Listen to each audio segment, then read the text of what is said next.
السلام علیکم۔ آج منگل ہے، نومبر کی 10 تاریخ۔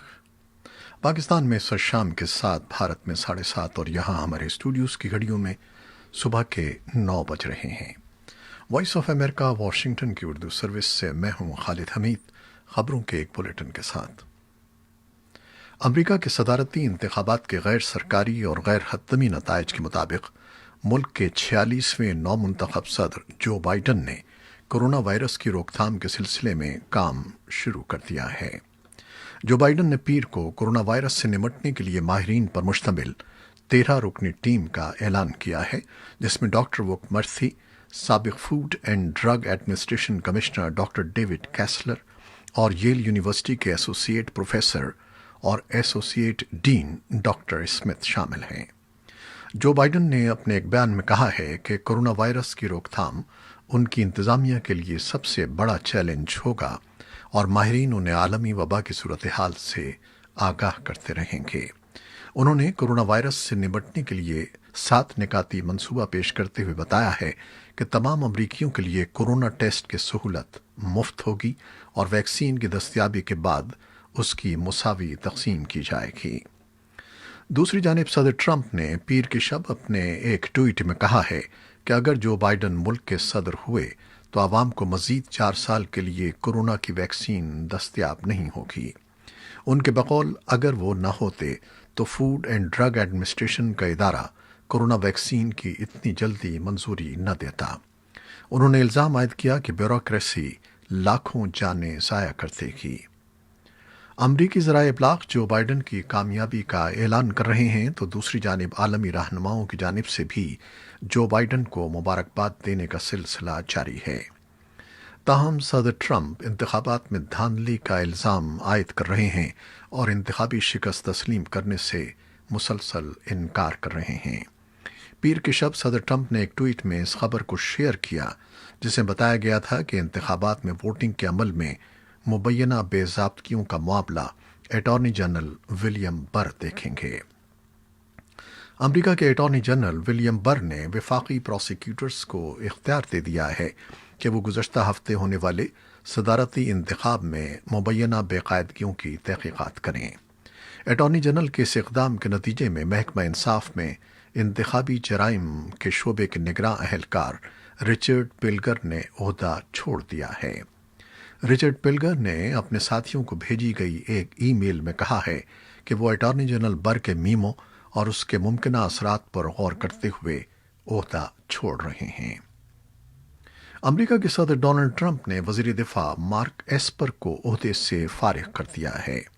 صدر ٹرمپ نے پیر کو اپنے ایک ٹویٹ کے ذریعے مارک ایسپر کو عہدے سے ہٹانے کے بارے میں بتایا اور کہا کہ وہ ان کی خدمات کے مشکور ہیں۔ صدر ٹرمپ نے انتہائی اہم وزارت پر فائز عہدیدار کو بذریعہ ٹویٹ ایسے موقع پر ہٹایا ہے جب انہیں انتخابات میں ناکامی کا چیلنج درپیش ہے۔ پیر کو صدر ٹرمپ نے مارک ایسپر کو عہدے سے ہٹانے کے بعد ایک اور ٹویٹ میں کہا کہ وہ کرسٹوفر سی ملر کو قائم مقام وزیر دفاع تعینات کرنے کا اعلان کرتے ہیں، جس کا اطلاق فوری طور پر ہوگا۔ Christopher Miller national counter terrorism centre کے ڈائریکٹر ہیں۔ طالبان نے ایک بیان میں کہا ہے کہ امریکہ کے نو منتخب صدر جو بائیڈن کو مبارکباد دیے بغیر کہا کہ وہ امریکہ کے ساتھ دوحہ میں ہونے والے سمجھوتے پر قائم رہیں گے۔ آج منگل کے روز جاری ہونے والے بیان میں طالبان کا کہنا تھا کہ افغانستان سے امریکی فوجیوں کا انخلاء، افغانستان میں عدم مداخلت اور امریکی مفادات پر حملوں کے لیے افغانستان کی سرزمین کو استعمال نہ کرنا دونوں ملکوں کے مفاد اور حکومتوں کے مفاد میں ہے۔ انہوں نے مزید کہا کہ وہ مذاکرات کے ذریعے جنگ کے خاتمے کے عزم پر قائم ہیں۔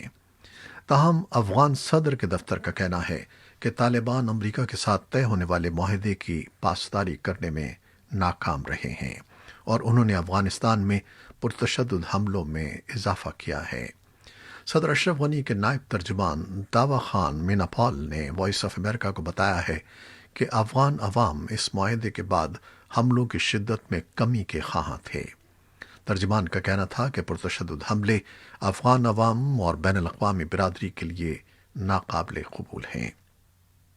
ادھر کابل سے ملنے والی اطلاعات کے مطابق جنوبی صوبے ہلمند کے عہدیداروں نے بتایا ہے کہ شمالی فاریاب اور ہلمند میں 2 علیحدہ کار بم حملوں میں کم از کم 9 سیکیورٹی اہلکار ہلاک اور 17 دیگر زخمی ہو گئے ہیں۔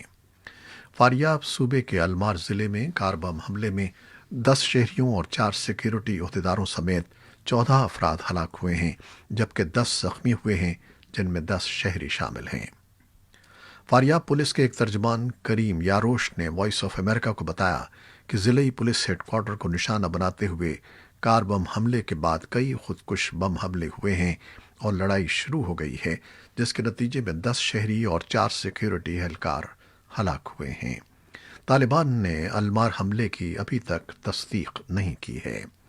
اسی اثنا میں ہلمند صوبے کے گریشک ضلع میں فوجی اڈے پر کار بم حملے میں 5 فوجی ہلاک اور 2 زخمی ہو گئے ہیں۔ ہلمند صوبے کے گورنر کے ترجمان عمر زواق نے وائس آف امریکہ کو بتایا کہ حملے کے بعد افغان فضائیہ نے طالبان کے ٹھکانوں پر حملے کیے اور 10 طالبان کو ہلاک کر دیا۔ طالبان نے اس پر فی الوقت کوئی تبصرہ نہیں کیا ہے۔ اور اب پاکستان سے کچھ رپورٹیں۔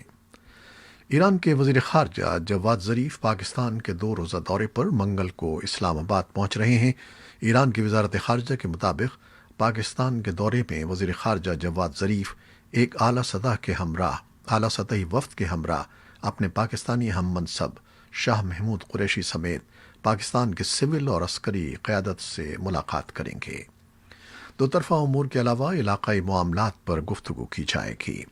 اگرچہ ایرانی وزارت خارجہ نے ایرانی وزیر خارجہ کے دورہ پاکستان کی مزید تفصیلات بیان نہیں کی ہیں، لیکن ایرانی وزیر خارجہ ایک ایسے وقت میں پاکستان کا دورہ کر رہے ہیں جب 3 نومبر کو امریکی صدارتی انتخاب کے غیر حتمی نتائج کے مطابق ڈیموکریٹک پارٹی کے جو بائیڈن کو کامیابی حاصل ہوئی ہے، اور تجزیہ کاروں کا خیال ہے کہ ایرانی وزیر خارجہ اور پاکستانی حکام کے ساتھ ہونے والی بات چیت میں دو طرفہ امور، افغان امن عمل اور امریکہ میں ہونے والے حالیہ صدارتی انتخابات کے مشرق وسطی اور خطے پر مرتب ہونے والے اثرات کے بارے میں تبادلہ خیال کیا جائے گا۔ سعودی عرب کی جانب سے $2 ارب قرض کی ادائیگی میں توسیع نہ ہونے پر پاکستان کو کم سے کم زر مبادلہ کے ذخائر دستیاب رکھنے میں مشکلات کا سامنا ہے۔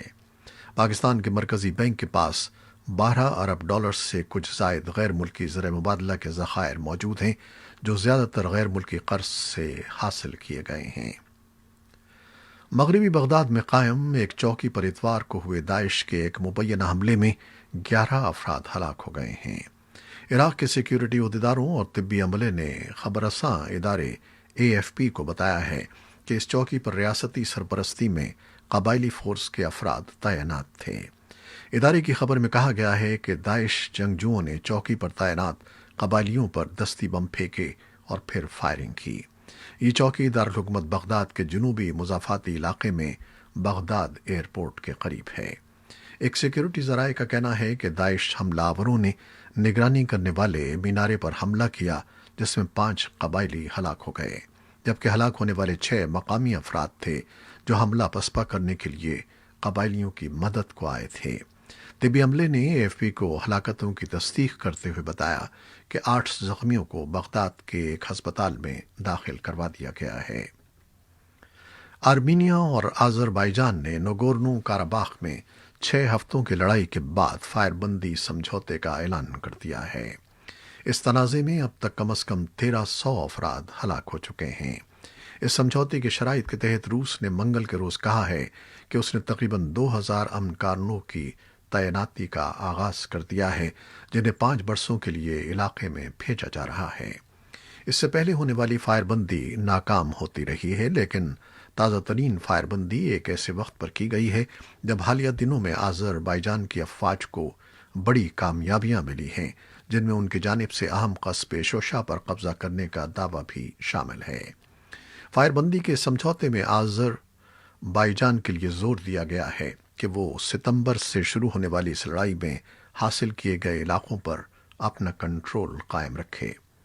آرمینیا کے وزیر اعظم نے کہا ہے کہ امن سمجھوتے پر دستخط کرنا ان کے لیے ذاتی طور پر اور عوام کے لیے ایک تکلیف دہ امر تھا، اور انہوں نے فوجی صورتحال کے گہرائی سے کیے گئے تجزیے کے بعد یہ فیصلہ کیا ہے۔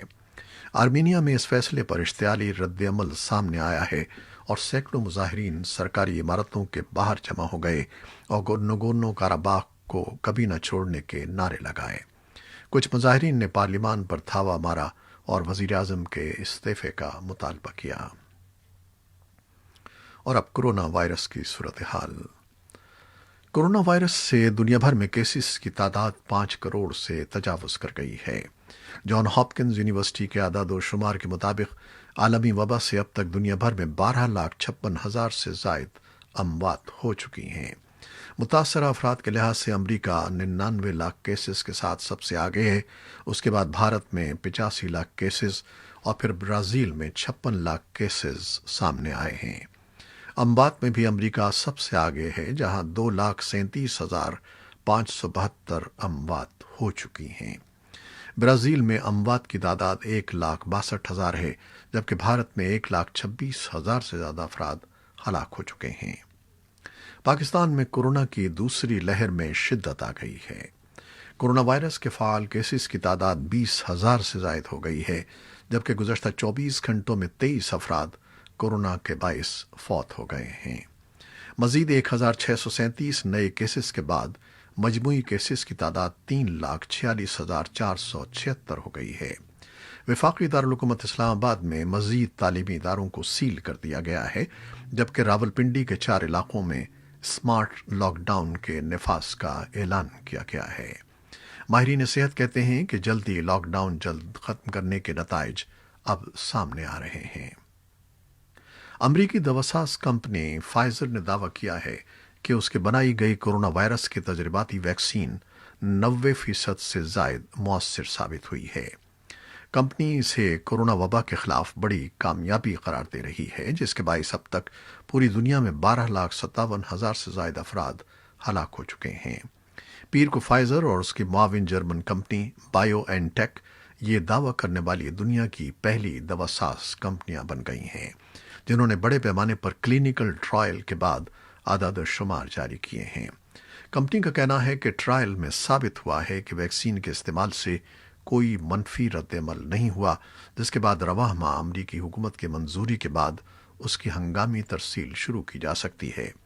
لیکن ابھی یہ واضح نہیں ہے کہ مذکورہ ویکسین کتنے عرصے تک انسان کو وائرس سے محفوظ رکھے گی، جبکہ فوری طور پر اس کی محدود خوراکیں دستیاب ہوں گی۔ ماہرین کے بقول اس خبر سے یہ امید بڑھ گئی ہے کہ کورونا سے بچاؤ کے لیے تیار کی جانے والی دیگر ویکسینز کے بھی مثبت نتائج سامنے آئیں گے۔ پیر کو ایک بیان میں فائزر کے چیئرمین البرٹ بورلا نے کہا کہ یہ سائنس اور انسانیت کے لیے ایک عظیم دن ہے۔ یہ تھیں وہ خبریں جو فیس بک لائیو پر ہم نے آپ کے لیے پیش کی۔ ہماری ویب سائٹ اور یوٹیوب پر یہ بلیٹن پوسٹ کر دیا جاتا ہے، جسے آپ بعد میں بھی دیکھ سکتے ہیں۔ خالد حمید کو اب اجازت دیجیے گا۔ اللہ حافظ۔